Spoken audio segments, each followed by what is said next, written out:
ಜಾತಿಯ ಉಚ್ಚಾಟಿತ ಶಾಸಕರು ಅವರು ಮೌಲ್ಯಧಾರಿತ ರಾಜಕಾರಣಿ ಎಲ್ಲ ಅಂತ ಸಾಬೀತನ್ನು ಮಾಡಿದ್ದಾರೆ.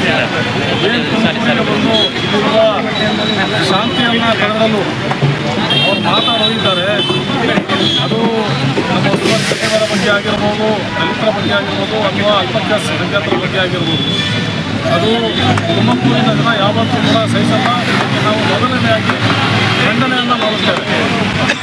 ಯಾವ ಯತ್ನಾಳರವರು ಅವರಿಗೆ ಅವಶ್ಯಕತೆ ಬಿದ್ದಾಗ ಮುಸಲ್ಮಾನರ ಟೋಪಿ ಹಾಕಿಕೊಂಡು ಟಿಪ್ಪು ಜಯಂತಿಯನ್ನು ಆಚರಿಸ್ತಾರೆ, ಅದೇ ಯತ್ನಾಳರವರು ಬಿಜೆಪಿಯಿಂದ ಒಚ್ಚಾಟಿಗಳಾದ್ಮೇಲೆ ಅದೇ ಮುಸಲ್ಮಾನರ ವಿರುದ್ಧ ವಾಗ್ದಾಳಿಯನ್ನು ಮಾಡ್ತಾರೆ. ಇವರ ಅವಶ್ಯಕತೆಗೆ ತಕ್ಕಂತೆ ಇವರು ರಾಜಕಾರಣ ಮಾಡುವಂಥವ್ರು. ಯಾವುದೇ ದಾರಿ ಏನೂ ಇಲ್ಲ. ಸಮಾಜದಲ್ಲಿರುವ ಶಾಂತಿಯನ್ನು ಕದಡಲು ಇವರು ರಾಜ್ಯದಲ್ಲೆಲ್ಲ ಪ್ರವಾಸ ಮಾಡಿ ಜನಗಳಿಗೆ ತೊಂದರೆಯನ್ನು ತಂದುಕೊಡ್ತಾ ಇದ್ದಾರೆ. ಈಗಾಗಲೇ ಅವ್ರ ಮೇಲೆ 71 ಮೊಕದ್ದಮೆಗಳನ್ನು ದಾಖಲಿಸಿದ್ದಾರೆ. ಸರ್ಕಾರದವರು ಅವ್ರನ್ನ ಬಂಧಿಸಬೇಕು. ನಾವೆಲ್ಲರೂ ಕೂಡ ದಲಿತ ಪರ ಸಂಘಟನೆಗಳು, ಅಲ್ಪಸಂಖ್ಯಾತರ ಒಕ್ಕೂಟದವರೆಲ್ಲ ಸೇರಿ ಅವರಿಗೆ ಖಂಡನೆಯನ್ನು ಮಾಡ್ತೇವೆ.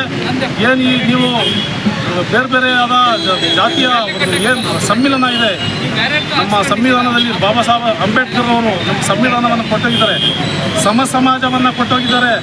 ಯಾರೇ ದೊಡ್ಡವರಾಗಲಿ ಯಾರೇ ಚಿಕ್ಕವರಾಗಲಿ ಎಲ್ಲರೂ ಕೂಡ ಭಾರತೀಯ ಪ್ರಜೆಗಳು. ನಮಗೇನು ನೀವು ಜೀವನ ಮಾಡೋಕ್ಕೆ ಶಾಂತಿಯುತವಾಗಿ ಒಂದು ಅವಕಾಶವನ್ನು ಅಂಬೇಡ್ಕರ್ ಸಾಹೇಬ್ ಕೊಟ್ಟೋಗಿದ್ದಾರೆ. ಅದರಂತೆ ನಾವೆಲ್ಲರೂ ಕೂಡ ಜೀವನ ನಡೆಸ್ತಾ ಇದ್ದೇವೆ. ನಿಮ್ಮ ಅಧಿಕಾರದ ಆಸೆಗೆ ಬೇರೆಯವರ ಜೀವಕ್ಕೆ ಕುತ್ತು ತಂದು ನೀವು ರಾಜಕಾರಣ ಮಾಡಬೇಡಿ, ನಿಮ್ದು ಏನು ಇಲ್ಲೇನು ನಡೆಯಲ್ಲ ಅಂತ ಹೇಳ್ತಾ ಅವರ ಹೇಳಿಕೆಗಳನ್ನು ಖಂಡನೆ ಮಾಡ್ತಾರೆ. ಬಿಜೆಪಿ ಅವರು ಈಗಾಗಲೇ ಅವ್ರಿಗೆ ಒತ್ತಾಟ ಮಾಡಿದ್ದಾರೆ. ಮತ್ತೆ ಬಿಜೆಪಿ ಅವರು ಸೇರಿಸ್ಕೊಳ್ಳಿ ಅಂತ ಅವರು ಇದೆಲ್ಲ ಪ್ರಯತ್ನ ಮಾಡ್ತಾ ಇದ್ದಾರೆ. ಅವ್ರಿಗೆ ಗಡೀಪಾರು ಮಾಡಬೇಕಂತ ಸರ್ಕಾರಕ್ಕೆ ಒತ್ತಾಯಿಸ್ತೇವೆ. ಡಿ ಸಿ ಅವ್ರಿಗೆ ಮುಖಾಂತರ ದೂರನ್ನು ಕೊಡ್ತೇವೆ, ಆಂದೋಲನವನ್ನು ಕೊಡ್ತೇವೆ.